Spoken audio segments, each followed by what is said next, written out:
Good evening, everyone, doctors and the budding doctors. This is Praveen Gudi. I'm glad to be part of Tadvidya Sambhasha Parishad, and hopefully, I'm the only non-doctor who is in this panel who will be discussing with you today. Just give you a brief why this program and how this particular program is organized.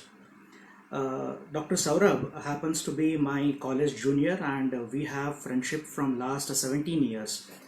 So now I'm very proud that he is doing a great service in the medical fraternity. Few days back, he just gave me a call and said, "This is what we are planning, and we are conducting online sessions for the people across the nation and a few other nations also." So he said, "Is there any possibility where you can hop in and take some sessions?" Uh, as I'm not a doctor and I'm not part of this medical fraternity, so he said to cover some of the topics which are related to motivation and exam preparation, as many of you are planning to prepare for your university examination and some of you are planning for some competitive exam. So that thought initiated this particular program. So this will be just a change in the process because I have gone through the videos which were posted in your YouTube as well as in the Facebook. What I've seen is a lot of doctors have given you complete details about the technical aspects about your day-to-day studies and work life.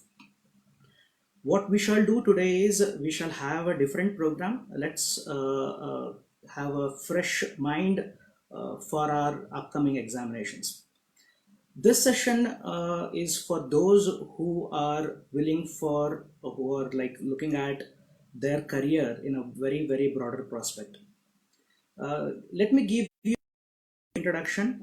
This is my 10th year in training programs. I'm a soft skills and life skill trainer, also a life coach and a counselor as well. My journey started with being an army officer as a thought since my college days. I even cleared SSB twice and stood 11th rank to Indian Army merit list. Could not clear one of the medical test because of hereditary problem. I was rejected in the selection process. Thereafter, I hopped into some corporate jobs just to try my luck. Eventually realized that my skills, my abilities, and my knowledge are not meant for those kind of jobs. And I was in search of one good career which suits me. Then happened to meet Major C.S. Anand. He is my mentor in this training process. So since then, my journey is continued in this training field. In last 10 years, the training field has given me ample of opportunity to introspect myself. What I say is, rather, I have trained people and given them a way. What I see is this training has helped me to look at myself in a better way and understand myself and define my life in a better way. So what I'll be doing is I'll be sharing some of my experiences and some of my knowledges, which I have gathered with the help of people whom I have met and books I have read and life experience with you all. So today's session is all about exam preparation. So directly jumping to that aspect, like what mindset I should carry and all those things, I would like to come with a different approach, and I would like to reach that aspect at the end. So what I want to convey you in this platform is we are no more kids where people should come and tell us that your examination is up and you should sit and study. In fact, we are all matured, grown up, and we are into, especially the people, those who have chosen this field. I'm using the word we because let me be part of you and let us try to understand the challenges. So five and a half years back, I have trained about 500 doctors of Karnataka government in Bangalore for about 3 months, and I could understand the real pain and real challenges of a doctor in a government setup. So let me be a part of your family at least for next 1.5 years. Let me take that privilege to be part of your family. then that will be easy for me to deal with the challenges or the topic what we have decided. See, we are no more kids, as I was mentioning. Here we have taken up a professional course with a lot of thoughts in mind. Now the question is, we in this group of people who are watching this, we have two categories. Number one, those people who know what they are doing, okay, and there is a second category of people, they know why they are doing. So this is what and why. There's a huge difference between what and why. Unfortunately, 80% of the people who take up any career, they go behind this what group. They'll be knowing what they are doing. For example, they have done their schools, they know what they have done, then they have taken up the courses based on the marks. Unfortunately, the career selection for the kids in India, especially, it is based on the marks what they score in their 10th. Okay, then the next influential factor is their parents' opinion. What do their parents tell? Like, what again happened in India is most of the parents, they impose the courses on the kids because they could not do it. And that's a famous dialogue: we could not do it, at least better aap to karo. So the parents influence, marks, then friends opinion matters a lot in this, because at the teenage and adolescence age group, for us, the friends opinion matters the most. These are the reasons where people hop into the courses like science, commerce, and arts. Let's take that our marks were good and my friend wanted to be into like engineer or a doctor. So my friend chose to select science as a next career option, like a course option. So I have taken science plus one plus two PUC, what we call it in Karnataka. So now I know what I'm doing. I'm doing plus one and plus two science course. Thereafter, again, based on our marks, our CET ranking, common entrance exam ranking, then the next path will emerge out. So for you, it is medical field. Okay. Now again the question. Let us now keep everything aside. Because see, other sessions are different and my session is totally different. Here we are responsible for our own self. We are not here to like give answers to anyone. Now what we shall do is, let us introspect ourselves, sit back and ask a question to ourselves. The course what we are into, okay, was it the ultimate choice of mine, or is it because of the consequences? Like some of us, we did not get a medical seat, that's what I am into, BAMS or like that we need to ask a question.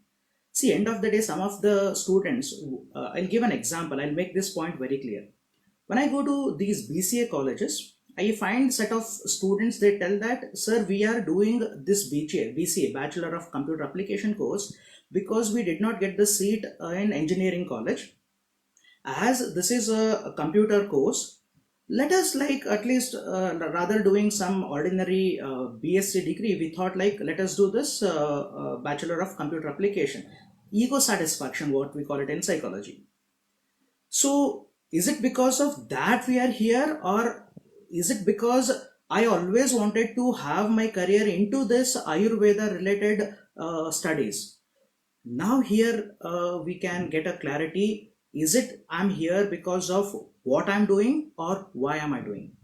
If it is what am I doing, so I am doing now this course, and thereafter there will be one more course for you, and finally you will be a doctor on end of the day, and you continue your services. But if at all, as I said, 80% of the people are in the category of what we are doing. Only 20% of the people around us, they are here because they know why they are doing. When we understand the core concept, the core reason why am I here, that will help me to bring in a lot of energy from myself, and so-called excuses what we generally give, we can encounter those. Let me give you some example. When any task, let's take an example of getting up in the morning and going for jogging, morning walk. It's good for health, everybody knows it. Either it is a yoga, walking, cycling, whatever activities, morning we want to get up and go. If this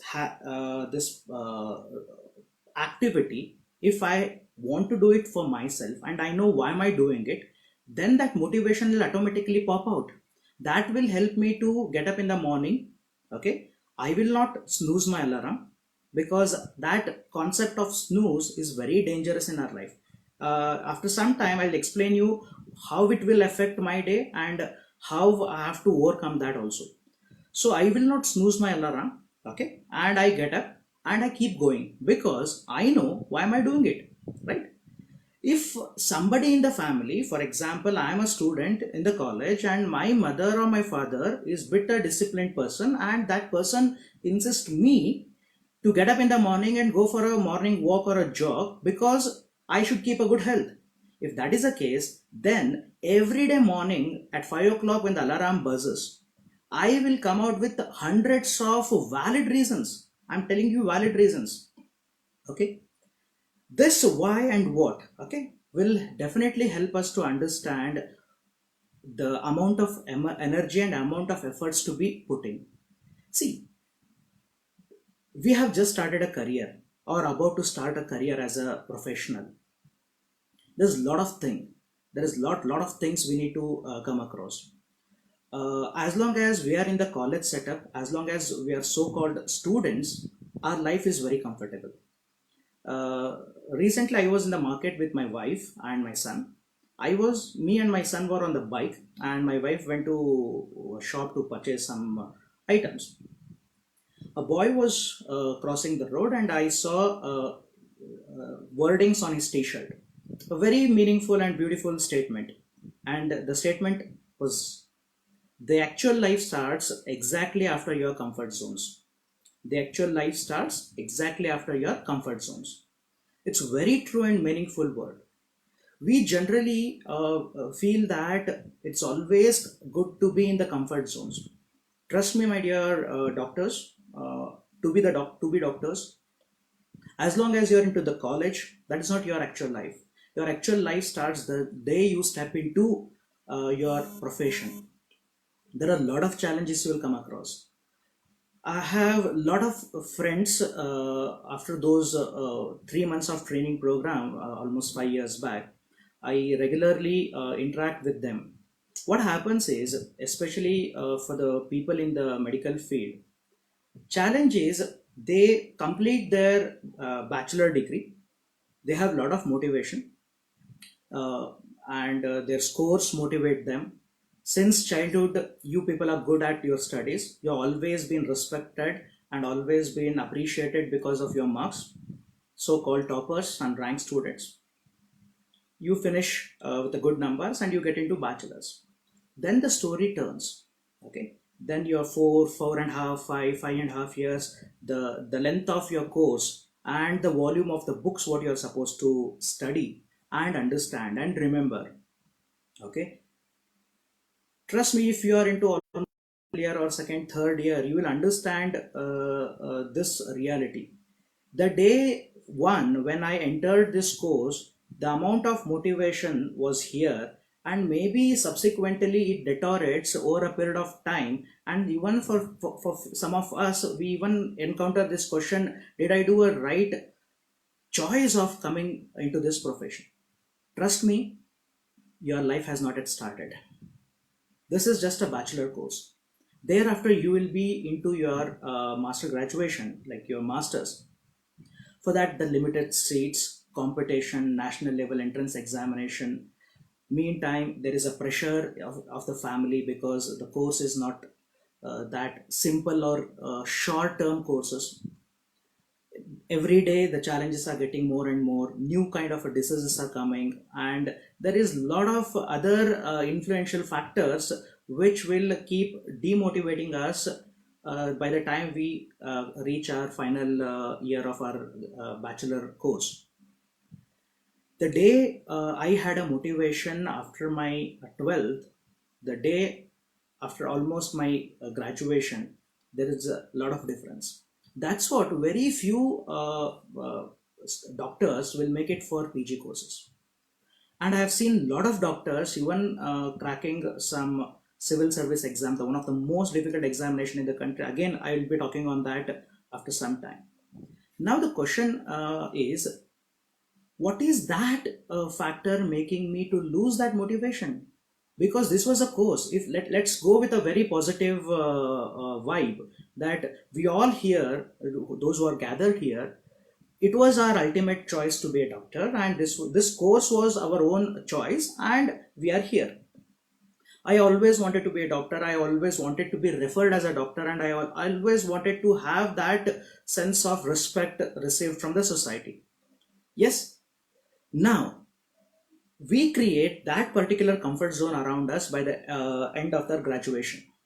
Then there is a challenge. Breaking out that comfort zone, that fence around us, is very challenging. Why do we prefer being in a comfort zone? Number one, things are known and people are known around us. That's what we create a comfort zone. Number two, why do we create a comfort zone is चल रहा है ना, happening, things are going on, then why to like do extra? ये तो चल रहा है, जा रहा है, okay, happening, let it go. And the third thing which will keep us in a comfort zone is life is very safe here, okay. This fence around us, because of these three factors, there are other factors also there. These are the main three factors which will keep us in a comfort zones. Number one, okay, the situation around me is very safe. Number two, things are happening. Number three, okay, it's like it's good, right? Ho raha hai na. Challenge is coming out of this, right? Unknown thing, the fear of unknown, fear of uncertainty, okay, that will haunt us. Number two, lack of taking risk, okay, because we calculate so many things, and we avoid taking risk. And the best statement I have come across about risk is, the biggest risk in the life is not taking risk. So the third is, we want to be safe, okay, and ho raha hai na, chal raha hai na, why to change, okay. Change is the only constant that we need to understand, okay. Things were not as we were in the childhood, and who else better than you will understand the scenario what is happening around now from last 2 3 months in globally, okay. Though it started in the month of December, but what we are facing from last 2 3 months only we know, okay. December or January, let's take January or February, things were different, okay. March, April, May, things are different. Who knows in the month of June, July, August what is going to happen?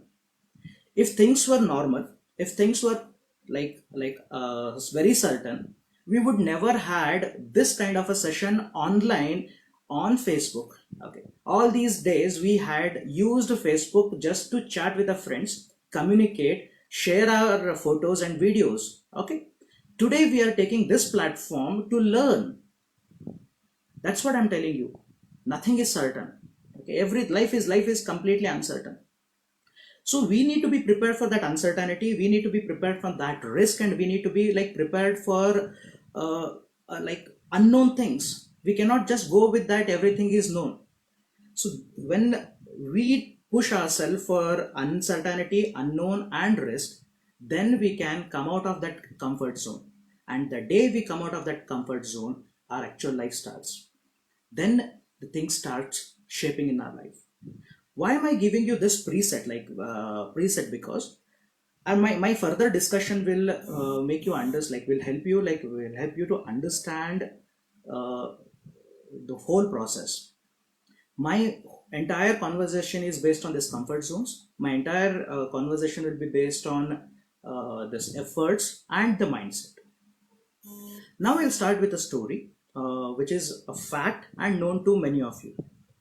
I'll just take a help of a system where I would like to show some photos so that things will be easy for us to understand. I'll just try to use other resource, and I'll just give you a glimpse of a image.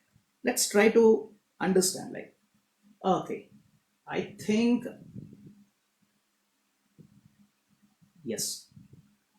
Hope this is clear, and once it is clear, then I'll explain what it is. Now, this is a story about an elephant. which has been trained and chained by the Mauta. This was a big question in my mind since my childhood.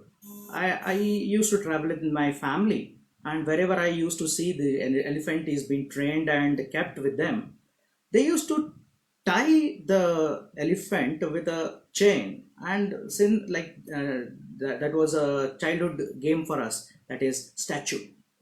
The moment it was chained, it used to stand still like a rock. When we look at the power of that animal, it can deroot the tree, it can crush the vehicles, and in Mysore, almost 700 plus kg Ambari takes it on the back and roams around the city. The majestic and powerful animal, elephant, can do all these things, mighty work, cannot unchain itself. It cannot break the chain. We might have seen this many places. This was a question which always there in my mind. When a powerful animal can do all these things, why can't it cut its own chain? I got this answer almost 10 years back when I was in Shimoga. There's a place in Karnataka. I was there for 2 years. There's a place called as Sakrebail, which is 18 kilometers from Shimoga. There is an elephant training camp. I was there for 2 years, and my hobby is like bike riding, photography, blood donation are my hobbies. So I used to go on bike ride with my camera for photography. I used to visit that Sakrebail very often for photography. I got the answer for this. There was a baby elephant, and it was under the training process. That the team of people who were in the camp, like washed the baby elephant for about 1.5 hour in the river water, and they left it on the ground. The moment the baby elephant come out, the first thing what it did was rolled out in the mud. The moment it is out from the water, turned into brown from pitch black. What they used to do was, like, they used to chain this baby elephant to a pillar or the tree, just to keep it at one place. As it was very young, it wanted to just go around and enjoy its life, but it was chained. It tried all the means, pulled, pushed, dragged everything to the extent till it got hurt and started bleeding. What happens is, eventually there is a mindset created in that baby elephant. It starts believing that after some years I'll grow big, I can do deroot the trees, I can crush the vehicles, I can even take the Ambari on my back if at all I get a chance. But what I can't do is, I can't cut this chain. This mindset was being created. And this, in our psychology, we call it as learned helplessness. Let me repeat, learned helplessness. There are two things. Helplessness is different. Learned helplessness is totally different.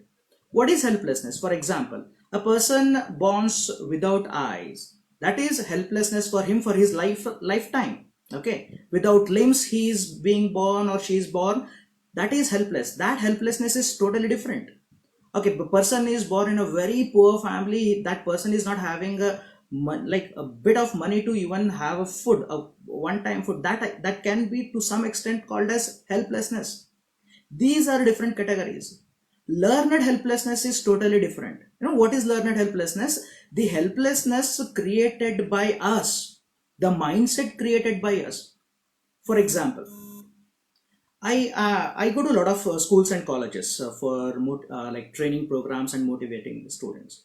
When I especially go to the rural part of the cities, I find a lot of students coming out and they tell that, sir, we are from Kannada medium, we are from regional language, so we cannot speak good English.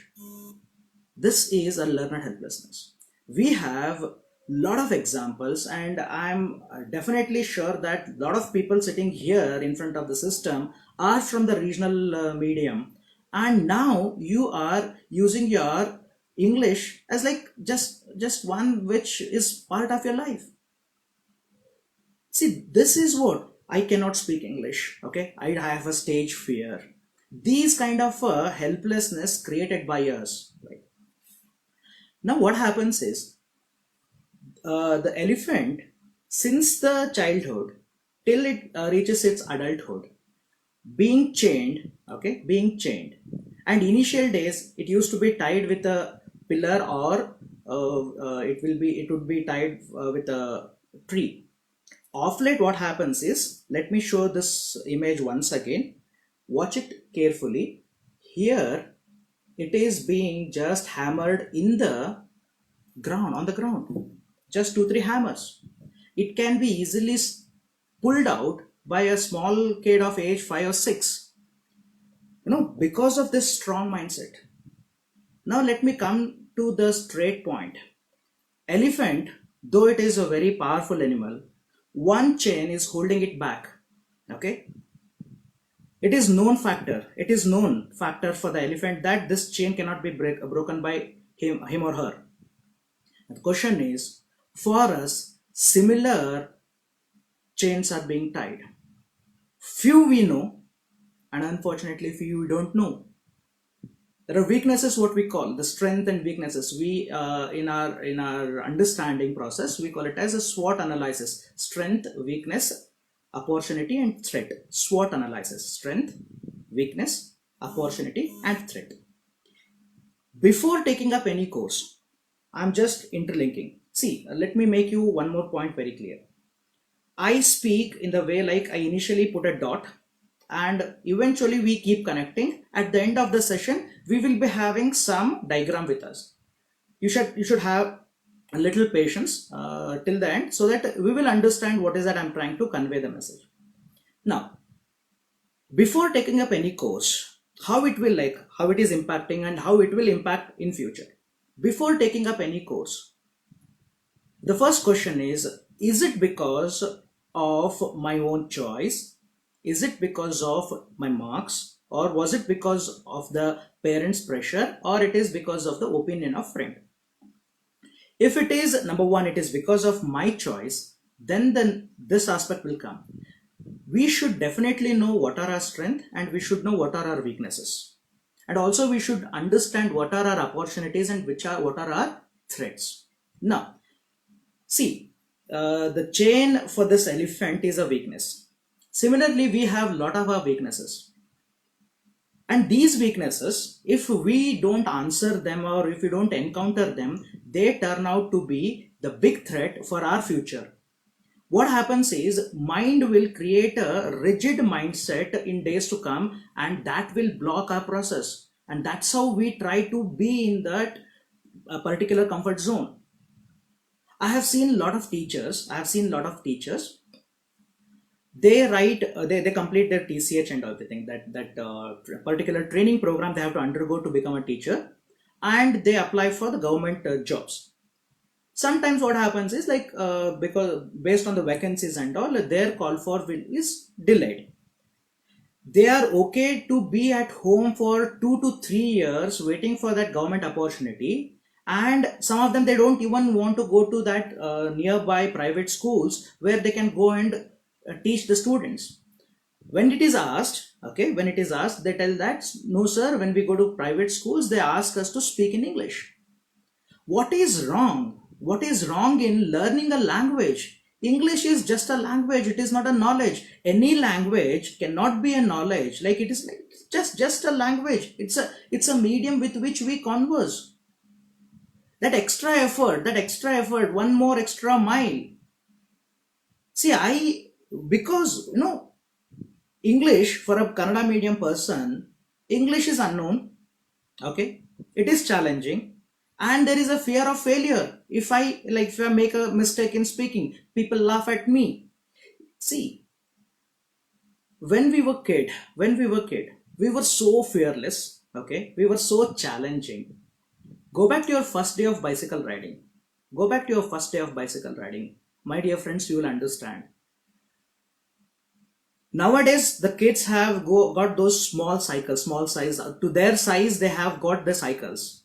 Because we parents are so affordable, we are so caring, over pampering, we get them their size bicycles. For most of us, when we were kids, it were those small size cycle. For our size, the cycles were only available in cycle shops. That too available for rental. We used to beg, borrow, like request parents for that 1 hour bicycle rent. Okay, you must be remembering all those things. For most of us, bicycle riding adventure was taking that cycle, that is old Atlas cycle, which is almost double of our height. Okay, go back to that day and remember your challenge adventure. We went in the field with a bicycle in our hand, which is almost double of our height. That too, like holding one hand to the handle, other to that pump, and putting that leg across. Right? We tried. The first thought when I put my leg, like my foot on that pedal, the first thought in my mind was I'll fall down, and definitely we fell down. We fell down many a times. We fell down. There is one Kannada Mankutimana Kaga which I say it and I'll translate it in English and Hindi immediately. ಎಡವದೆ ಮೈ ಗಾಯವಡೆಯದೆ ಮಗುವಾರು ನಡೆಯ ಕಲತವನು ಮತಿನೀತಿ ಗತಿಯಂತು ತಡವರಿಸಿ ಮುಗ್ಗರಿಸಿ ಬಿದ್ದು ಮತ್ತೆದ್ದು ಮೈ ದಡವಿಕೊಳ್ಳುವರೆಲ್ಲ Mankutimma. Let me repeat. ಎಡವದೆ ಮೈ ಗಾಯವಡೆಯದೆ ಮಗುವಾರು ನಡೆಯ ಕಲತವನು. You know what? D.V. Gundappa, one of the best what I can say is a person who has written the literature which has got so much of knowledge for the life. What he said is, when we were kids we started walking. Okay, the process of walking is full of falling down. Okay, every time we fell down we had some pain, we had some scratches. Never a kid learned walking without falling down. ಎಡವದೆ ಮೈ ಗಾಯವಡೆಯದೆ ಮಗುವಾರು ನಡೆಯ ಕಲಿತವು ಮತಿನೀತಿ ಗತಿಯಂತು ತಡವರಿಸಿ ಮುಗ್ಗರಿಸಿ ಬಿದ್ದು ಮತ್ತೆದ್ದು. How did we fell down? We stumbled. There were a lot of famous sport in our schools, that is that police and thief, kalla police, all those things, chor police ka jo khel tha na yaar, hum log, like we used to run, we used to fall. Every time we used to fall down, we used to get up, right, jhad lo, then keep going. That's what DVG says. Falling down is not a failure, staying down is a failure. Every time on the bicycle I fell down, I got up and I said myself very loud and clear. This statement was so very loud and clear for myself. That is, see, trust me my dear friends, that was the first unknown motivational quote for my own self. No matter what, okay, I may fall down, okay, I may even break my leg, I may even cut open my head, कुछ भी हो जाए, आज मैं cycle चला के रहूंगा. I will ride this bloody bicycle. That moment, that challenge and that motivation kept me, okay, going on and made me to ride bicycle of a size which is double of my double to, like मेरा जो size था उससे double था यार. Such a challenge and adventurous we have done. Okay, and now eventually, that is one example. Number two, how did we learn our mother tongue? Mother tongue is just a common language spoken in the family. We heard a lot of things, we kept hearing, then we imitated. That is the process of learning any language. LIS, listen, imitate and speak. We listen to a lot of words spoken in our family, at our home. Next, we imitated the way they spoke.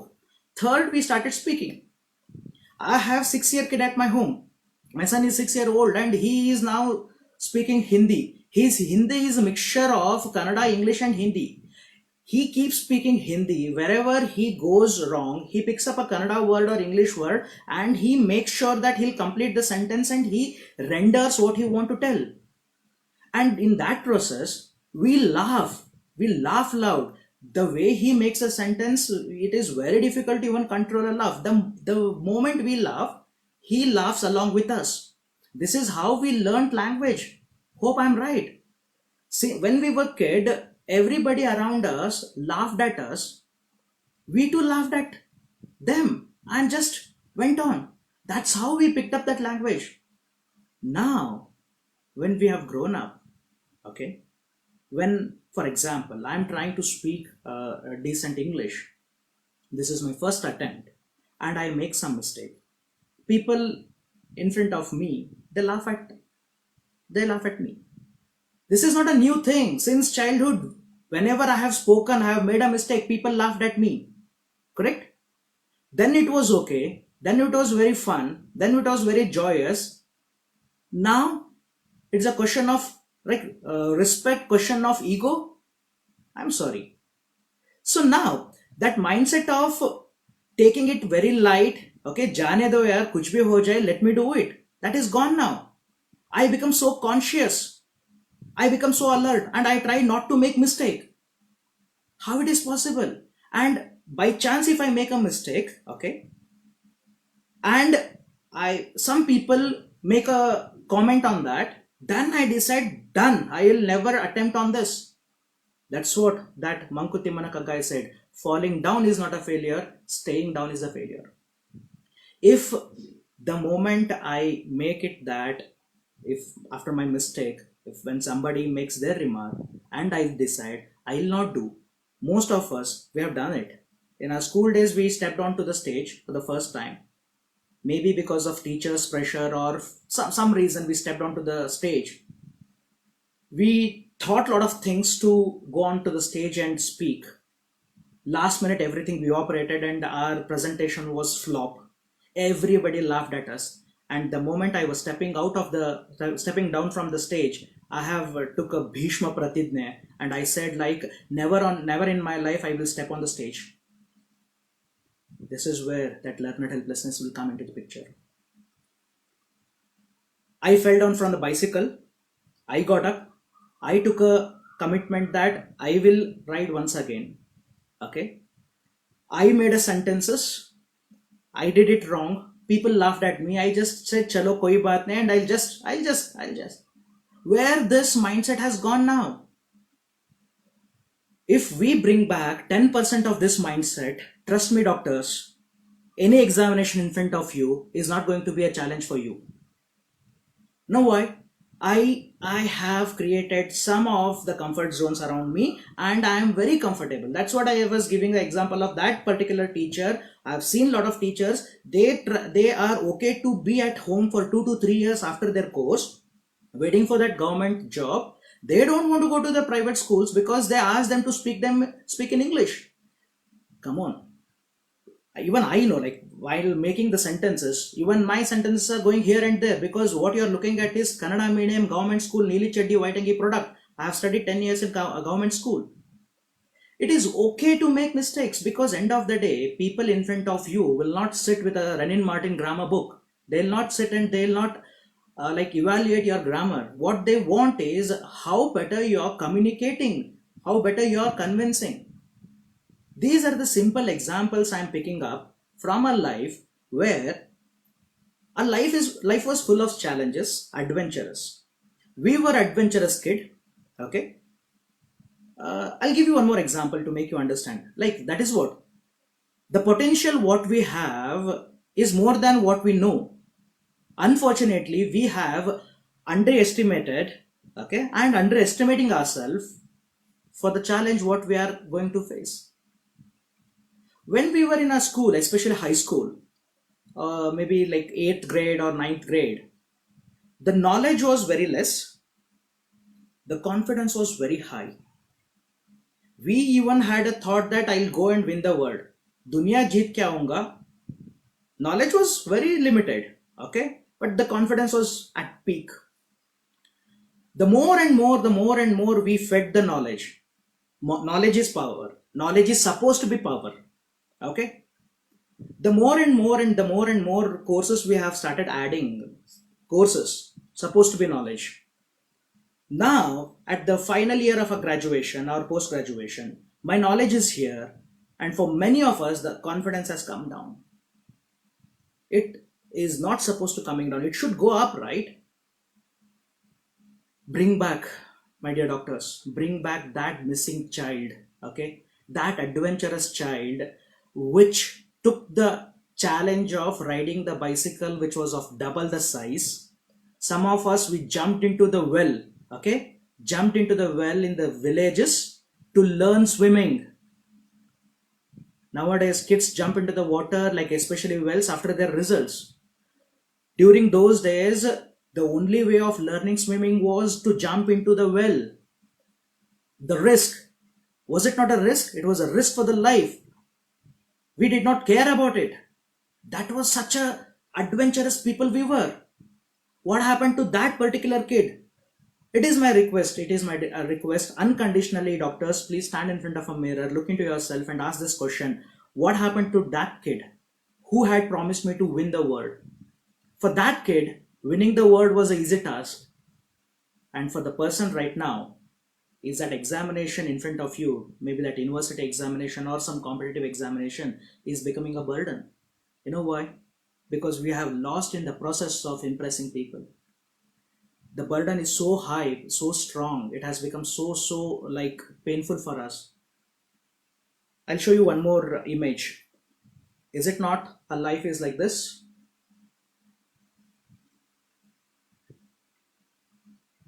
It has become full of mask. A mask at home, mask at college, mask at hospital, mask in front of relatives, a different mask in front of friends. Yes, I understand. Eric Byrne, one of the great psychologists, writes a book, Games People Play. He writes in that book and says that we are social animal, and it is always suggested that we should wear a different mask in front of a different people, different situation, different mask. I cannot be the same person in front of you as I'm in front of my wife or my family or my friend. What he writes further in that book is, in this process of wearing mask and impressing other people, we have so much lost into that. We have worn so many masks that we have forgotten our own face. Now it is a high time for us. Let's stand in front of a mirror, look into our eyes and ask a question: what is wrong with me? What has happened to that particular kid who was so adventurous? Right now we have a lot of challenges, we have a lot of expectations, expectation by self, expectation by the family, expectation by the society. Okay, keeping everything in mind, let us sit back today. Okay, as today's session is totally different.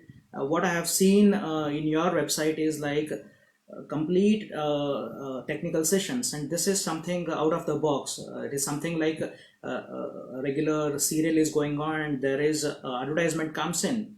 It is just a refreshing session for you all doctors. Today take some time for yourself, because eventually in future it is very difficult for you to get time for yourself, because you are pledging your life for the society. And this is what is called as a Vaidyo Narayano Harihi. That's what it is called as. You will be compared to the god in days to come, and most of you will be losing your personal life. At least now, as of now, you have your personal life. At least today, as the iron is hot, we need to shape it then and there. आज no आज क्या करेंगे आज, like today evening, once the session is over, let us sit back for 10-15 minutes. Let's keep a mobile phone, everything, our family aside, sit for ourselves, and let's put everything on the piece of paper. What I was, what I dreamt, how did I start this course, what was the motivation level. Put a graph, let us put a graph. Okay, what was a motivation, what is right now, okay, what examination I'm going to face now, what amount of efforts I have to put, okay, what are the challenges, and why am I doing it. Now everything is aside. Let's separate those things, what I was doing. Now focus it on why am I doing. We need that particular thing. Why am I doing? Said and done. Jo hona tha ho gaya. Done is done now. What to be done matters now. So now we shall sit back and rearrange all the thoughts. Okay, pump up a lot of energy. See, that's what, when we have decided, that zid, right? Hata. This is always said to us that don't be like stubborn. Okay, stubborn in your life. It is a statement by a lot of well-wishers and parents. Ziddi mat bano, ziddi mat bano, ziddi mat raho. Trust me, my dear doctors, we need to be ziddi. We need to be that stubborn. For that, we need to define that stubbornness. जो जिद है ना, उसको पहले हम लोग define करेंगे. I'll give you some examples. I'll give you some examples of people being that stubborn, okay, and eventually resulted into their achievement. Now, because we had that stubborn attitude, that's what we learned bicycle riding. We were stubborn enough, that's what we jumped into well, come out safely, learn swimming. And that zid, trust me, will take you to the dreams and goals what you have uh, had in your life, in your mind from many years. It will help you to reach. If you take out that zid from you, if you separate yourself from that stubbornness, it's not going to help you out. But let us define that stubbornness, that zid. उसको पहले हमको define करना पड़ेगा. Now I'll give you an example of a person. Most of you must be knowing this girl. I think this is clear. Okay, I'll give an example. Civil Services, UPSC, Union Public Service Commission, India's most difficult examination. On an average, about 15 lakh candidates apply every year, and approximately 700 to 800 candidates get selected every year. This is the ratio, 15 lakh, 800. This shows the difficulty level. It's been 94 years. This year they are yet to conduct. Okay, let's take previous 93 years they have conducted UPSC civil service examinations.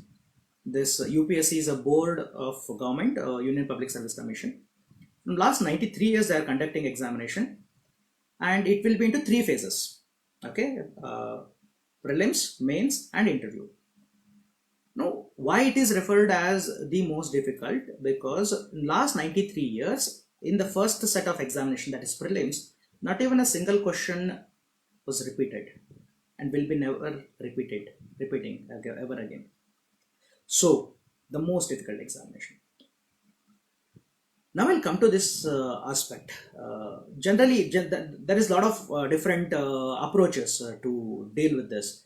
Few people say that 10 to 15 hours of study is required. Few says it is complete 100% dedicated efforts required for 18-20 hours a day. Few says no, I'll be working and I've spent some 4-5 hours of efforts every day. So like everybody have got their own approaches. There is no standard formula for cracking civil service examination. There are a lot of videos available in YouTube. You can just surf few. Every topper or every person who has cleared UPSC exam has got his or her own approach of dealing with it. Okay, there is no standardization. Why am I giving you this example? Because what the person whom I have showed, let me show it once again. The name of this lady is Pranjal Patil. Okay. At the age of 6, she loses her vision, completes her school, graduation, post-graduation. Then it was a time for her to take up a job. Okay. Now, it was a job like either government job or private job. For both, she had to write an examination. When she had to write an examination, so she thought like, however I'm preparing, so let me take a government job. Again, now she had 2 choices, clerical job and officer job. For both, she had to prepare. She decided, however I'm preparing, let me prepare little more and appear for this officer cadre. And she started preparing for UPSC. Year 2016, she writes her UPSC and clears with almost like it is 776 rank. And she gets a IRAS cadre, Indian Railway Account Services. But further, because of her blind category, she said like she was said that you will be given a different department because for account services vision is required. Then she says, thank you so much, I don't need your mercy, let me get what I want by my ability. She rejects the result of 2016. Trust me doctors, it is a dream for millions of students in India to just clear out this examination and get into services. Okay, class 1 officer job. And this girl 2016 Pranjal Patil, she rejected 2016 result, and 2017 once again she appears, clears UPSC with 124th rank, and she becomes India's first blind IAS officer. And if at all you're keenly observing the news and all, 4 5 months back she was in the news and she had taken over as a district commissioner. Now the question is, when a blind girl can achieve to that great heights, clearing UPSC exam, which is referred as India's most difficult examination, what is stopping me and you? Okay. Now, let us relate what we have discussed so far with what she has done. She did not have vision, that is weakness. There was something else she had, that is confidence, strength. There are a lot of opportunities because there are a lot of courses, like we have Rail Lipis, like where she can get knowledge and information with which she can pursue that course. And there are a lot of threats. Threat is like, especially for us, the biggest threat is our own people around us. Most of the time our own family is a big threat. Very few lucky people around us, so we can proudly say that my family supports me, okay, for every adventure I do. The finance is one more constraint for us, okay. The course what you want to take up further, for some of us it is not possible to afford the fees also, or maybe time we might not be having, or maybe you are already married and your family needs your support. Lot of things, these are the threats. So when we are preparing for any of the examination, first thing what we need to do is the SWOT analysis, knowing our strengths, what am I very good at, okay, these are the qualities which are unbeatable, and these are the threats, so that I need to know the chains which are tied around my leg so that I can cut them. So these weaknesses are like a chain, and the strength is like a wing. I can fly high and reach the sky only when if I detach my chain. Okay. So we will sit back today, and we'll sit back with a commitment with self that I will put some effort in understanding my strength, my weaknesses, my opportunities. Okay. What are my threats? And I'll make a clear cut writings, and I will understand what am I doing. Okay. And why am I doing. If I switch from what am I doing to why am I doing, you have your own motivation, and nobody, trust me, nobody can stop you.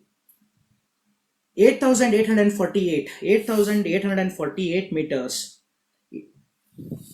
Mount Everest, world's deadliest, one of the highest mountain ranges, could not stop Arunima Sinha to be the conqueror of Mount Everest with one leg. Her zid, her stubborn attitude made her to be the first person on the earth to conquer Mount Everest with one leg. It is known incident for most of you. Year 2011, she was a national volleyball player and she finished her practice and she was on the way back to home. It was in the local train in the evening time. She was like, the train was with some 4 5 dacoits. They started robbing people. They came to her and like she had a thin chain, gold chain around her neck. She was asked to hand over that and she said no. That's what the quality I like in sports people. They don't give up. They don't give up the defeat. How could she give up that gold chain to them? She said no. What they did was all four of them lifted her, threw out of running train. Her train was moving in this direction. She was thrown out. Okay, there was other train coming in the other opposite direction. She collided, fell down. Her one leg went on the track and it got cut. For next 7 hours, she was on the railway track, and unfortunately, nobody come to rescue her for 7 hours. What happened in that 7 hours? Initially, excess bleeding. Second and third hour, the rats on the railway track started snatching the flesh from the wound. She could feel the pain. There was stone around. Okay, she wanted to pick and throw it at, but loss of blood made her made her like energy complete drained out of energy. She wanted to scream out, voice was not coming out. Then finally she was taken to a primary health center. She was on a stretcher and doctor and nurses were in the discussion. We don't have, in this primary health center, we don't have anesthesia specialist so that we can proceed with the operation. She could hear this and she said, Sir, don't worry about anesthesia. In last 7 hours 43 trains rolled on my leg. When I can bear the pain of that 43 trains on my leg, I can bear the pain of your operation without anesthesia. This is a definition of guts. But trust me, my dear doctors, guts is something which is not like it is not a fancy statement. No, what is life? When then situation completely go against us, okay, almost it has crushed us, and still there is a vibe in you, and that keeps telling you that yes, I will bounce back. What a beautiful statement by Sylvester Stallone in one of the greatest movies, Rocky, where he was talking to his son, a stubborn son, and he says, "It's not how hard you hit. It's not how hard you hit. It is how hard you're being hit and still continue the fight. That's how the champions are made." After the operation, she was supposed to be there in the hospital for 4 months, and a small room of a hospital. There was just a wallpaper on the front wall. There was a big question mark in her life and her parents' life. Her parents said like she's dark, fat, like now she like this is. I'm very sorry for making this kind of a comments, but this was a actual thing happened. Like it is for a parent. Like they had like my girl is bit dark. Like who is going to marry her now? She even don't have a leg. Isko kaun shadi karega? And she had she wanted to be a national volleyball player because somebody said that being a national player you would get a government job. Now she doesn't have a leg, no government job, no volleyball. Now mera kya hoga aage? What is next? Staring at that wallpaper for almost months together, she called up her parents and said like I got my motivation, I got purpose of my life, and I'll conquer that Mount Everest. And that poster was Mount Everest poster. The day she got discharged from the hospital, she directly went to Bachendri Pal, the first lady of India who conquered Mount Everest. She was in wheelchair. Arunima Sinha was on wheelchair. She said, "Madam ji, आपके बारे में बहुत सुना था. I heard lot about you. मैं ठान के आई हूँ कि मुझे माउंट एवरेस्ट चढ़ना है." Look at her statement. मैं ठान के आई हूँ. I have decided and I have come that I'll conquer Mount Everest. मदद कीजिए. Help me out. Looking at Arunima Sinha, where her leg was pointed out, bandages were rolled and bandages had a blood stain on it. And Bachendri Pal said, "Beta, you have already conquered the Mount Everest according to me. People with everything they don't even get a thought of conquering Mount Everest at this situation you are doing." And then her practices started, like preparation started for next 2 years. Year 2013, she reaches a base camp, and this is where her life takes a turn. They had a team of 30 people, and everybody said, "Arunima, this is not for you. Okay, this is not people like you. Mount Everest is not a simple thing. 8,848 meters, most dangerous and deadliest. Though it is very beautiful, but deadliest. About 150, 160 people are dead now already while conquering. So better don't do this." She did not listen. Base camp to first camp, everybody reached in 2 3 hours. She took longer duration. Again, people said, "Don't do this. This is a mistake you're doing." She did not listen. She just kept going on. And and it was half journey. Arunima used to be the first person to reach and followed by other people. That's what. When you have a confidence in you, Bhagwan bhi rok nahi sakta. The process continued. It was almost about to reach a peak, about 200, 300 meter left. She could even spot the peak flags. She had that thought, that smile started coming out that, okay, biggest dream of my life I'm about to complete. Meantime, the alarm in the oxygen cylinder started buzzing out and saying that oxygen is deteriorating. The helper, Sherpa, said, "Arunima, वापस जाएंगे, let's go back." And she said, "भैया यहाँ से वापस जाना बनता ही नहीं है." She said, like, going back from here is, no, it is not an option. He says, "Dying here will make you fool. People will not even like respect you what you have done. Don't do this foolishness." And she says, "भैया अगर मेरे किस्मत में मरना ही लिखा होता, 7 घंटे railway track पे ही मरी होती. If the death was in my destiny, I would have died on the railway track on those 7 hours." She just like head down, started running towards the peak, reached the peak 1st April 2013, becomes the first person on the earth to conquer Mount Everest with one leg. Now she has conquered almost all the tallest peaks in the world. When 8,848 meters, the gigantic Mount Everest could not reach Arunima Sinha because she had defined her madness, she had defined her zid, she had defined her that stubbornness. When it is again possible because she knew what are her strength, she knew what are her weaknesses, what are opportunity and threats. Similarly, when I sit back, okay, and if I start deciding my stubbornness, when I define it, world becomes a very small place, and there will be a day your dreams looks very small for you, and you dare to dream bigger and bigger.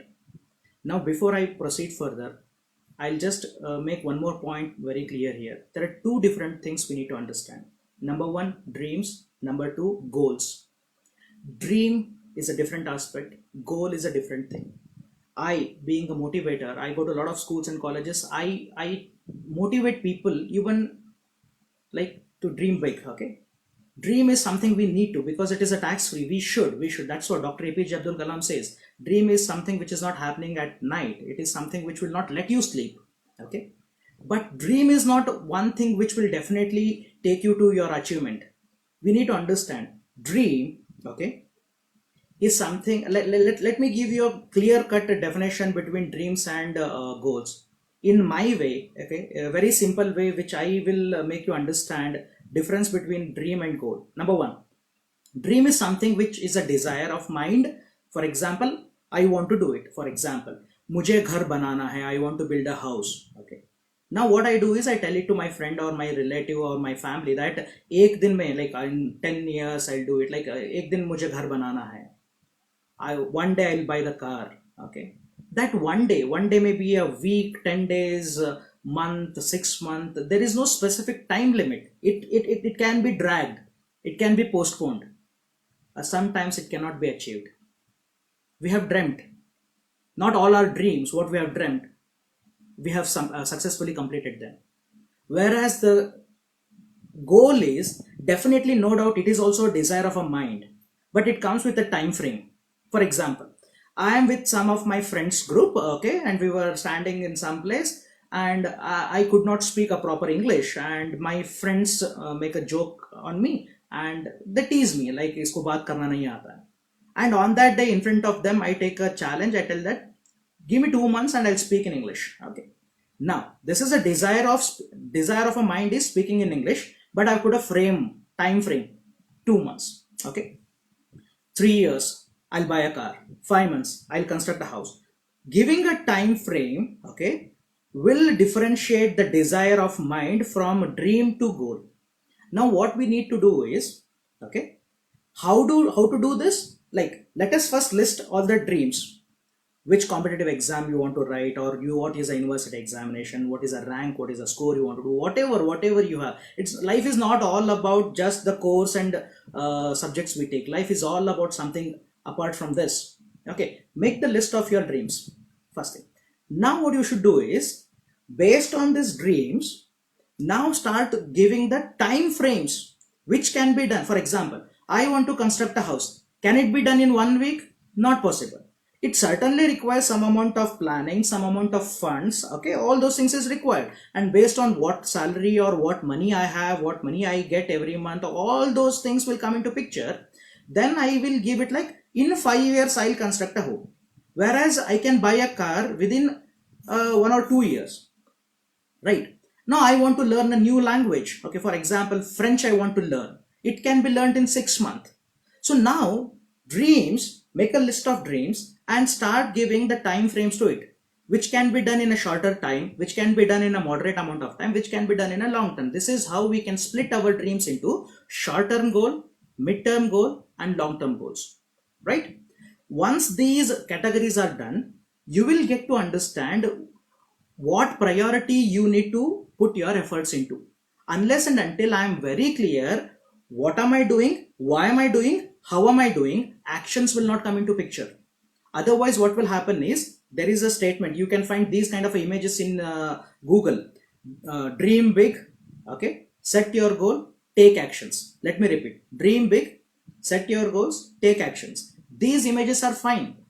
Dream big, I have dreamt, okay, but all these dreams cannot be into the action because I don't know prioritizing my dreams. So now, dream, categorize them into short term, mid term, and long term, then the action will automatically come. Then you will be having that motivation, then you will find out the time for yourself.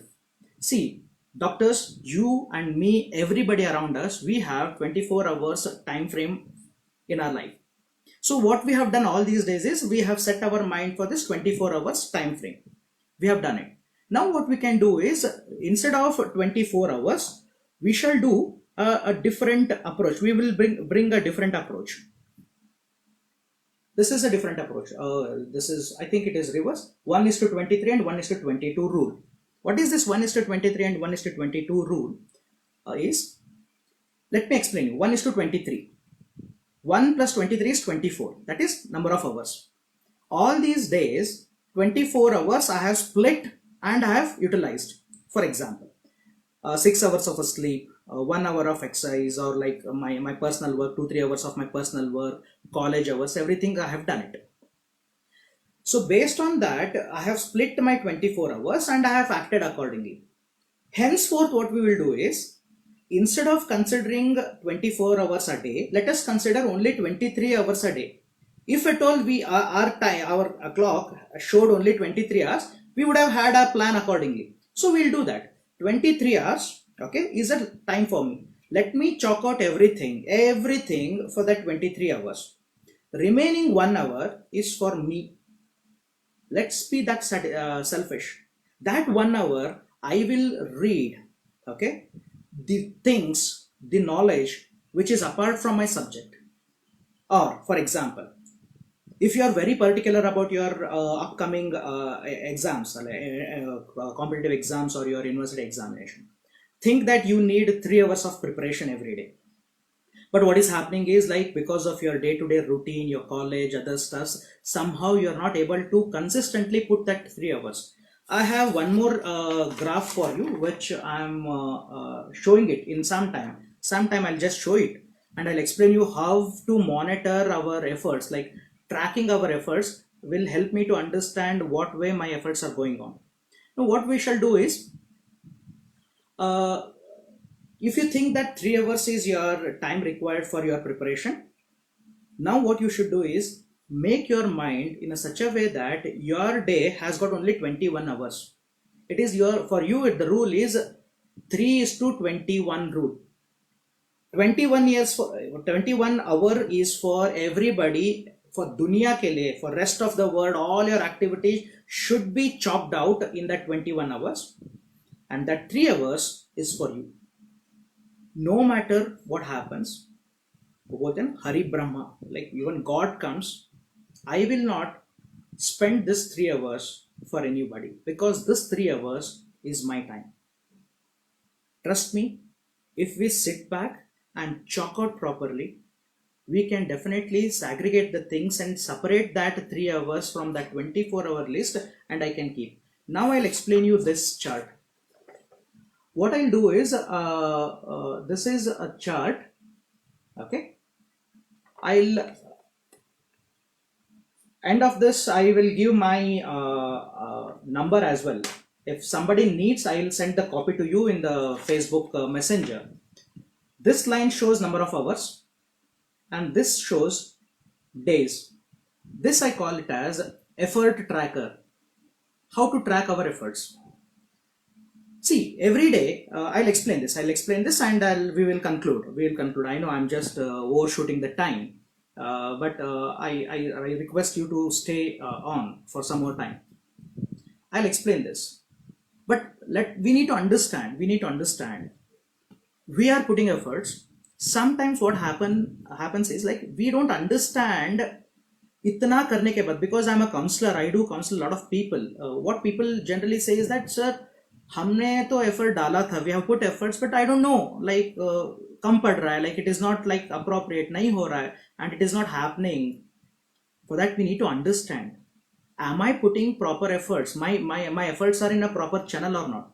For that, this simple tracker will help you, and Trust me, doctors, it will only take 2 minutes of your day.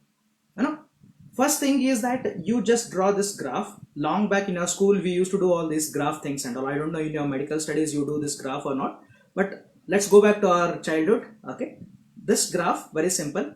This vertical line, you need to indicate 1, 2, 3, 4, 5, 6 number of hours. I know it is a reversed image. I'm very sorry for this. And here is day 1, day 2, day 3, day 4, day 5, day 6. Now what you should do? For 1 week you try. Okay, for one week you try this and you will understand how this graph method is working out.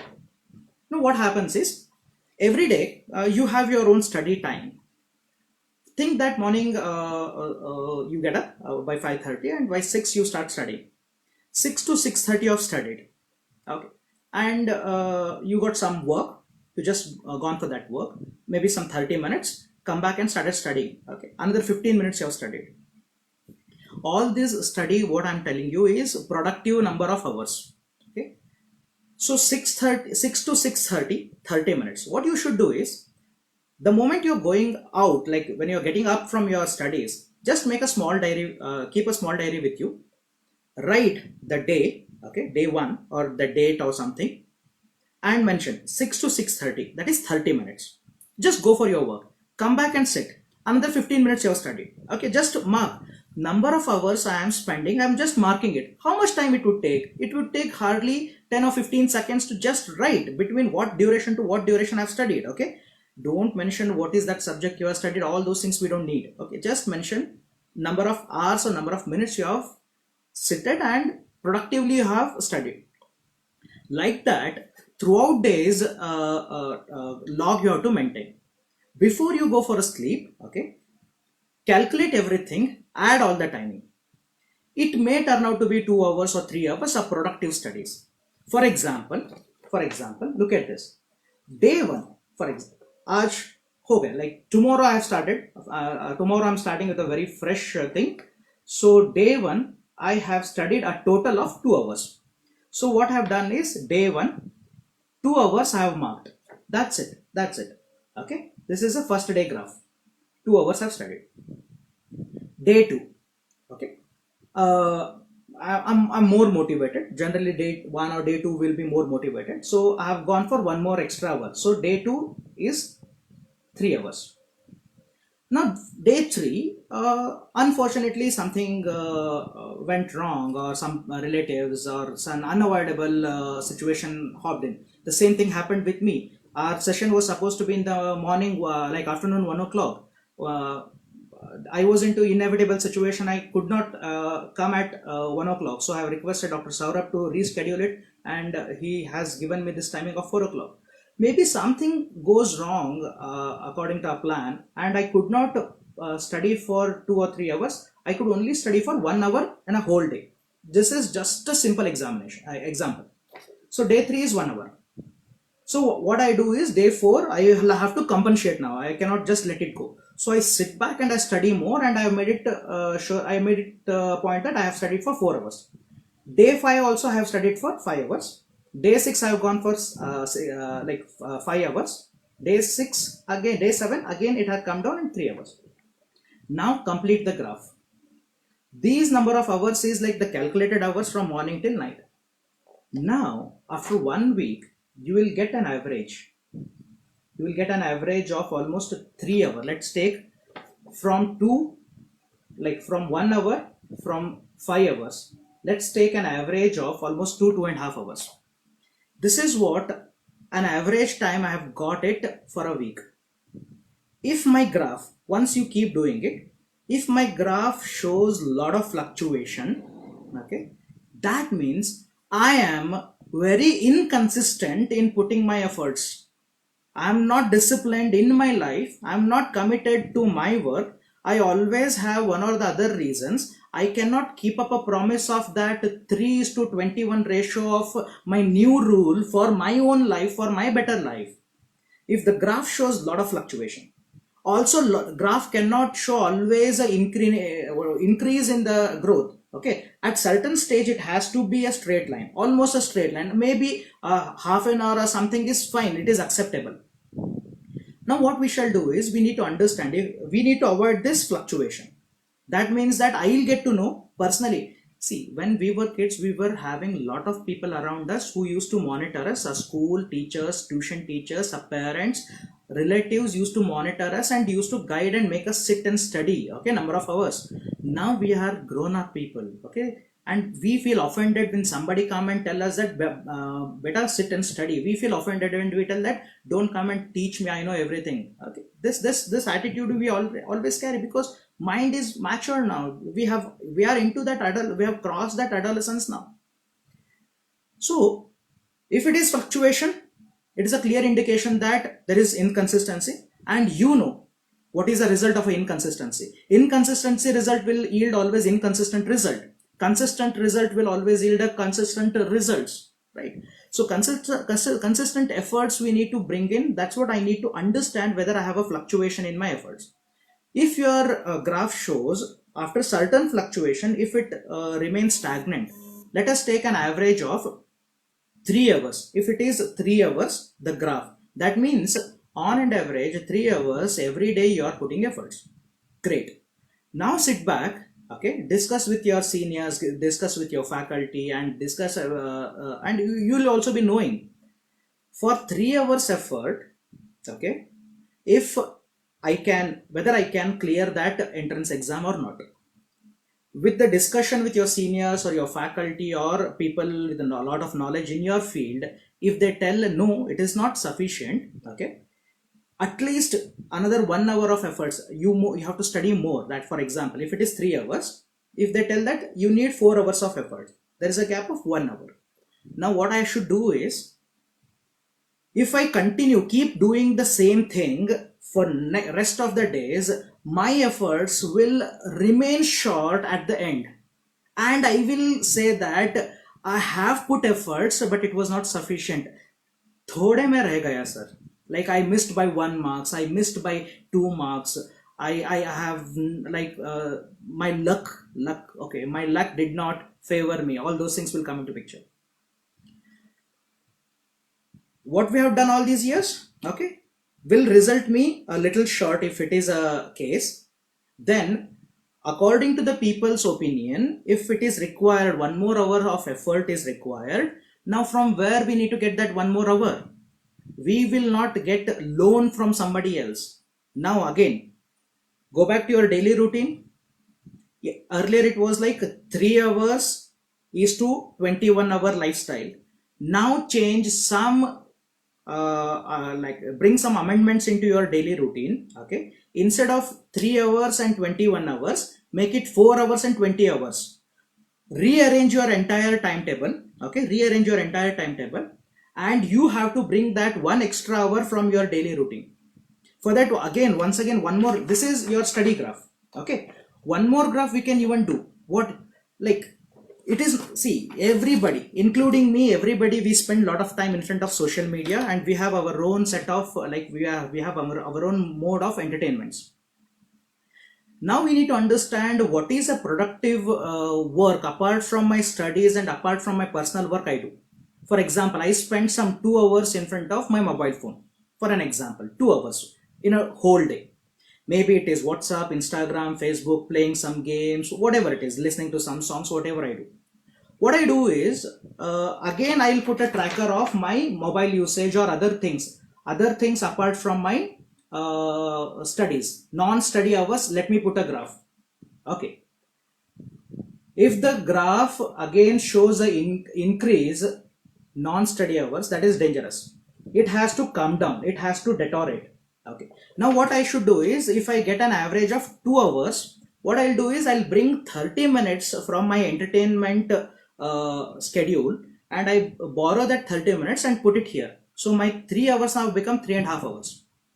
And I will borrow another 30 minutes from other activities. Okay, maybe I may be sleeping for 7 hours, so I can bring it down to 6.5 hours. And there is no rule, there is no written rule that only these many hours of sleep is required. There are a lot of people who even have a very good life with 5 hours of sleep, 6 hours of sleep, and you as a medical professional people, you will be knowing better than me. It's again a mindset. right? I can even practice power nap, okay? I can compensate that drowsiness in the afternoon. Somehow what I'll do is I'll borrow the time from my 20 hours left, and I have to compensate it here. If I do it, okay, for whom I doing it? For my own sake. Why am I doing it? Because it was my dream. I've converted that dream into this goal. And what will be the benefit? Who is going to enjoy the benefit? Definitely the one who is putting efforts. And if at all somebody, okay, there is one more thing which I want to tell you. Some of us, we do this because I want to show my parents that I want to do this. Please, yeah, please don't do this. Do it for yourself. Stand in front of a mirror, look into your eyes and tell it to yourself. Because the commitment made to the self, okay, commitment, that is called, anything which is said to ourself is commitment. Anything said to others can be a promise, and promise can be broken. And when it comes to commitment, I cannot cheat myself. I cannot, okay, I cannot lie to myself. I have to stand for myself. And I have a small suggestion for you. You will be busy, I know, but still, I request you. There is one beautiful movie, one of my most favorite movies, Hacksaw Ridge. Let me repeat the name of the movie, Hacksaw Ridge. There is one dialogue. It's about a American war. It's an American war movie. There will be a person who joins defense into medical wing, and at his young age he takes a oath that he will not touch the weapon. With that, he enters into medical corps. He will be in a situation. I will not reveal the situation. I will not reveal the situation. I request, it's 1.5 hour movie. I request every one of you, please watch that movie. Because in the almost mid of the movie, there will be a situation where he had to rescue his own people from the attack of the enemy. They're almost half dead. They are grievously injured. He had to get them back. He had promised not to touch the rifle. He's into medical corps. The name of the movie, okay, the name of the movie is Hacksaw Ridge. Hacksaw Ridge. So he is tired. He's the only person on that battleground. Everybody have moved out. It is almost 200 feet high where the battleground is there. He brings every individual who is injured to the ground, and he, from morning he's into that battle. He's tired, thirsty. Every new person he's picking up, he prays a God. God, help me one more. God, help me one more. Trust me, I'm getting goosebumps. When you watch that movie, when you watch that scene, definitely you'll be having that goosebumps, and definitely the tears will roll out. And that is the strongest motivation for us, my dear doctors. That one more, okay, what he prays at God to save the life, okay, that one more extra hour of efforts, that one more extra mile. I understand your life is already messed up, okay, lot of expectations, okay, but still, when you have decided to step into this minefield, you had that thought in your mind, or else have it in your mind, you will be a soldier, a person without that particular uniform with a rank, but you are a different soldier of a God who are there to help the community. What I have done so far, is just keeping the entire discussion. Let me just sum up in next 2 minutes from where I have started, what all I have discussed, and where I am pushing it now.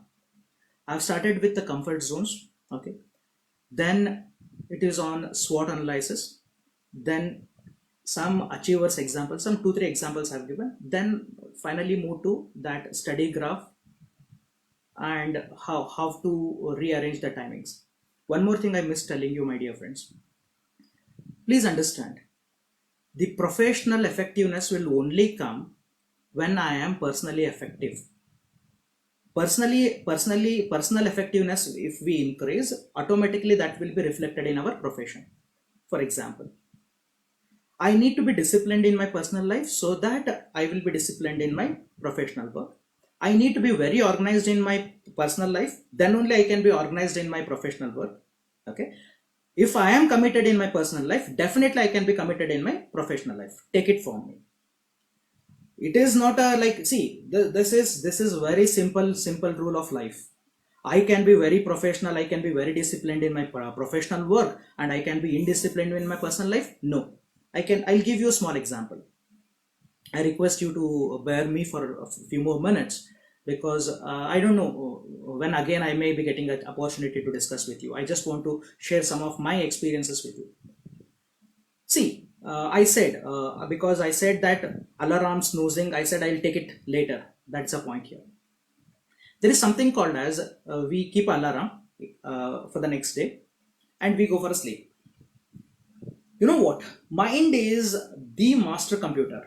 It knows what to be done the next day. It calculates meticulously for the next day. For example, what time to get up, okay, what time to reach college or office. Between that, what all work to be done for each work, what is the duration of time required. Everything is calculated, and that happens in a fraction of a minute, like fraction of a second or a minute. Before you go for a sleep, you just decide, everything is quickly calculated, and you decide, okay, for example, at 9 o'clock I have to start my day. I have to get up at 5 o'clock. This is the calculation, and I keep my alarm, and I go for a sleep. I think I have gone for a sleep, but due to something, I may hold mobile phone in my hand, or sit with a discussion or some other thing. My sleep are disturbed. At 5 o'clock next day morning, alarm start buzzing out. And there is a beautiful feature which unfortunately added into our mobile phone, and that is called as snooze. When we were kids, we had that analog clock, that manual key and all. We did not have any snooze option. It used to buzz once, that's it. Okay, एक बार उसके sir पर, when we hit it on the head, that's done, it's gone now. Now it is not so. So how the eyelids blink involuntarily, similarly, when we sleep, go to sleep a bit late, okay, next day morning alarm start buzzing, our finger directly goes and touches that particular button which will enable that snooze option. That is very involuntarily it happens, and it is for 10 or 15 minutes we have kept it, 10 minutes snooze. So at 5 o'clock we woke up. Okay, it was initially, that wake up call has already done. We woke up at 5 o'clock.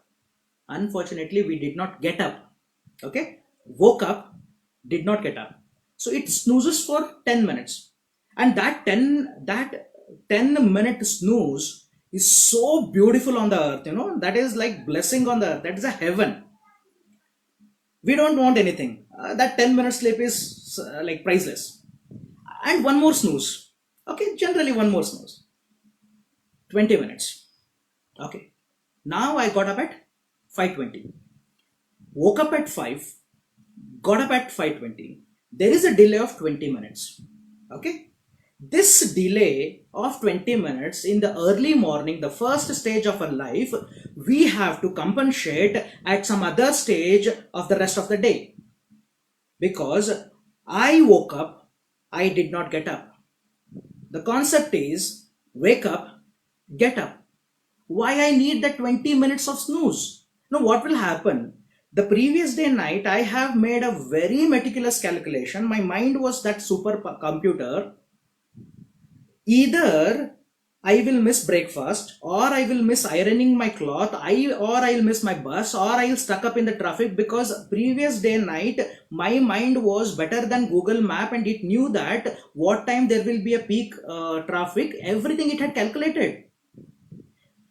We did not trust the mind. We just went. Okay, it is a war between mind and body. Okay, we always tell, win the mind, win the mind. The first stage of winning the mind is the moment it alarms, wake up, get up. The moment it is, you woke up, and immediately if you get up, you won your mind on the first stage. That is the first stage of winning the mind. If we allow the mind to snooze, mind win over the body. It will tell the way it wants, and everything delays I may not reach the place where I want to reach. 9 o'clock is there, there might be a meeting. I may reach late, and every time I come out with some reasons. Okay, let's take a challenge. At least some of us, we can dare to take a challenge. Now what we can do is practice it for 1 week. Trust me, doctors. It works. When it works for me, it works for you also. First thing what we need to do is, after this program, okay, go to your mobile alarm, go to that setting, turn off or disable that snooze. Okay, keep the alarm at 5 o'clock. Sometimes हम लोग like we learn the lesson when life kicks us in a very hard way. We'll do one thing. We'll keep alarm at 5 o'clock. We'll go for a sleep. As usual, the mind, like, we thinks that, like, let us snooze. Involuntarily it goes and press that buzzer, and we think that it will snooze after 10 minutes, and we have already disabled it, and you will or we will wake up after 1 hour. Instead of getting up at 6 o'clock, we get up at like 7 o'clock. Now there is a delay of 1 hour. You will definitely miss one of the important thing in your life on that day, and that will cost you a lot of learning in your life. Otherwise, do it for 4 or 5 days. Sixth day, the moment the alarm buzzes, wake up and get up will happen immediately. Okay, simple thing is required. I don't have to tell you, because you are more knowledgeable than me. What should be done the moment we hear the alarm? When the mind wakes up, immediately get up from the bed, go to the wash basin, splash of water, and you have won your mind in the first stage. Okay, then everything will happen as scheduled in the previous night by your mind. Everything happen accordingly. You will have your breakfast, you will have your workout, you will catch your bus, you will not stuck up in the traffic, you will reach to your office or your clinic, your college on time. Entire day will be scheduled, like executed the way it was scheduled. Right? Wake up, get up. This is where I need to bring that discipline. Self, like, I am committed to myself. When I have decided to get up at 5 o'clock, if it was like, if at all I wanted to get up 5:30, then why is that alarm at 5 o'clock? Why am I pushing myself into that comfort zone? Because that beauty, that easiness, no. Comfort zones, let us try to break that fence and let us come out of that fence. Yes, I know things are very comfortable, things are very easy, things are known, and things are happening in the comfort zone, but that is not your actual life. Your actual life starts exactly after your comfort zones. That is what a point I started with. Okay, and coming out of the comfort zone, why we don't come out? Generally because of fear of failure, fear of uncertainty, fear of risk. And when we don't do these things, if we are afraid of failure, risk, and uncertainty, we will remain what we are. Does it mean that we will not have our life? Definitely we will have our life. Okay, we may not reach where we have dreamt, and tomorrow we will trouble our own kids. Beta mere se na ho paya, tu to kar. We could not do it, son. At least daughter, you do it. Let's not do this. Okay, let's be that role model for our own kids. It's always easy to stand in front of a kids and tell that, beta, I could not do it, at least you do it. It's always a courageous thing to tell our own kids that before you become somebody else, try to become like me, because I've done this. When I cannot become a role model to my own kids, how can I become a role model to the world? And world is waiting for the new role models, and I'm looking at some of you already. So comfort zones, we need to break. We need to take a risk, calculated risk. How do we take a risk? We need to have a proper planning. Okay, we need to plan ourselves. We need to know our strength, we need to know our weaknesses, and we need to know our opportunities. Let us sit, make a list of dreams, make a list of our desires, give them a time frame. Itne din mein karunga. That's what deadlines. See, schools and colleges, something we had at due dates. Okay, this is a date, like for so and so date we need to pay the fees, college fees, or else next 10 days with the penalty fees. That is called as due date. Due date can be pushed, deadlines cannot be pushed. That's what in corporate world, all the projects are under deadlines. आज का दिन होना है तो होना है. Like, it has to happen means it has to happen. Now, so with all this, let me put a time frame.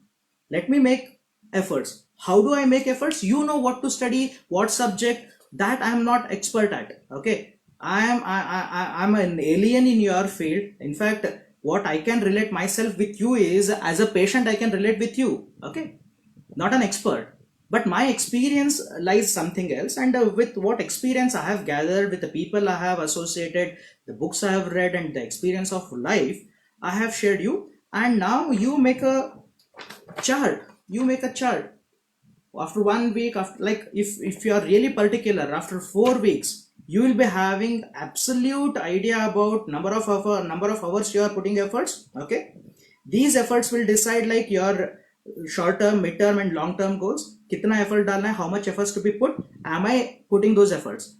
If I am not putting sufficient efforts, then please, tomorrow after the results, right, let us not blame the situation, let us not blame the examination pattern, let us not blame the politics, okay, nation, society. It's always good to accept our mistakes. That's what, falling down is not a failure, staying down is a failure. So with all these things, what have come to you is, when Mount Everest could not stop Arunima Sinha, how can this university exam will stop one of the beautiful doctors to fly out, come out as a champions?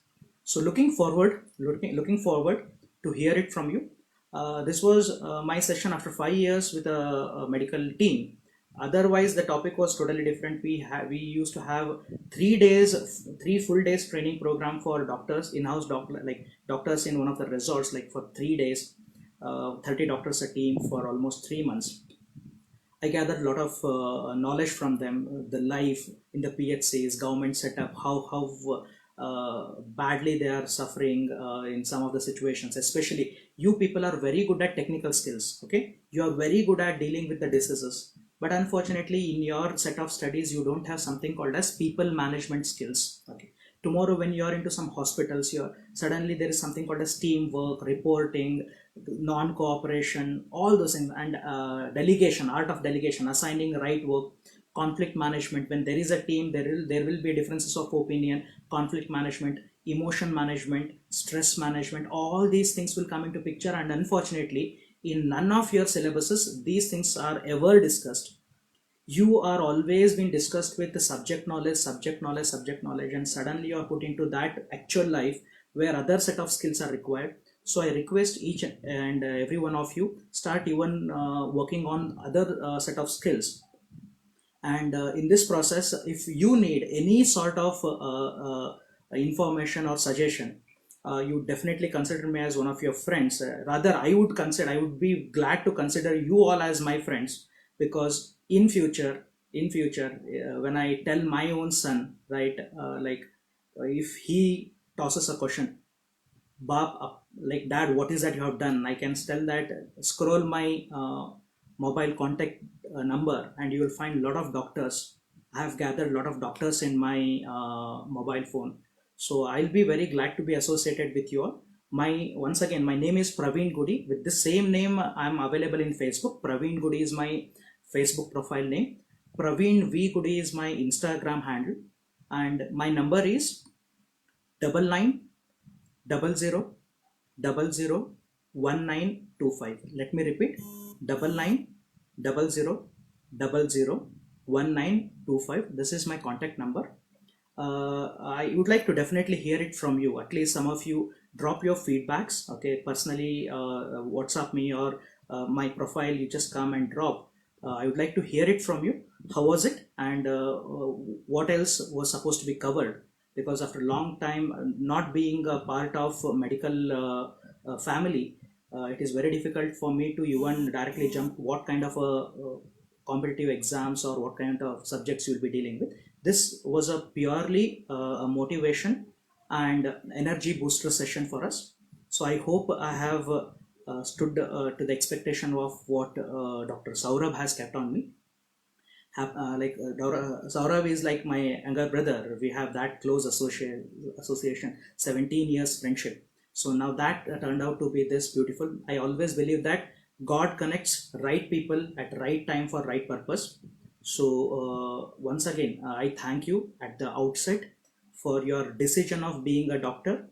and your commitment for your rest of life to serve the community unconditionally. So I pray at Almighty Dhanvantari to bless you with a lot of good health, lot of knowledge, lot of happiness indeed. Because, and I also pray at God to give you strength to balance your personal and professional life very properly in future. Because unfortunately I have seen a lot of doctors have unbalanced that, and though they have earned a lot of name and money, their personal life is somewhere gone for a toss. I request Almighty to bless you with that balance, so that you be a very good human being. I take this opportunity once again to thank Tadvidya Sambhasha Parishad for having me, an alien person, into your family, allowing me to discuss with you. And I have like overshoot the timing. It is almost 1 hour 45 minutes. Thank you so much for your patience. And if at all in any way I have overtook your time and uh, stretched it, I seek apology. Once again, let's all pray for what is happening around, uh, for a well-being of the people around and country. Thank you so much. Sarve Jana Sukhino Bhavantu.